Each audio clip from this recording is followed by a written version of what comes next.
Hello everyone and welcome back to my channel Edmond Mindaros, and for today's quick tutorial I am going to show you guys on how to resolve if your thumbnail previews are not working properly on your Windows 11 or Windows 10 computer.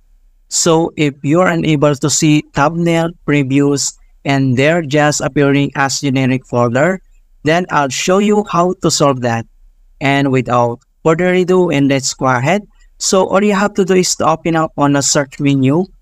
And then dito ay kailangan mo lang i-type yung File Explorer. Okay, and then click mo lang dito yung open. And then dito sa File Explorer, ang next step, dito lang sa gitna, makikita mo dito yung tatlong dot. Ito yung See More. And then click mo lang yan. And then next step ay kailangan mo lang i-select dito yung options. And then pop up itong kanyang folder options. So, ang next step, dito lang sa taas ay kailangan mo lang i-select dito yung view. So, click mo lang yan. And then dito sa view and then dito sa advanced settings. So, dito sa files and folders, so, kailangan mo lang i-uncheck tong always show icons, never thumbnails off. Okay? So, dapat naka-uncheck yan. So, kapag naka-check yung box, kailangan naka-uncheck. And then, click mo lang dito yung apply. And then, click mo lang dito yung okay. Right, so ang next solution na pwede natin gawin, so dito lang ulit sa search menu, and then kailangan mo lang i-type yung desk cleanup, and then click mo lang dito yung open. And then next step ay dito sa drives, so select mo lang dito yung C drive, and then click mo dito yung okay. And then wait natin. Alright, so pop up ito kanyang desk cleanup settings. So ang next step, dito sa baba ay kailangan mo lang i-click to okay, na makikita mo na naka-check dito yung mga files to delete. Okay, so click mo lang itong okay.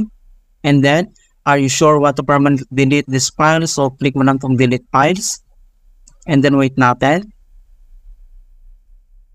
Okay, so after nun, so back ulit tayo doon. So dito sa search menu, type mo lang dito yung desk cleanup. And then click mo lang dito yung okay. Alright, so dito sa desk cleanup settings, ang next step ay kailangan mo lang i-click tong clean up system file. So, click lang natin yan. And then, wait natin. And then, click mo tong okay. And then, wait natin ulit.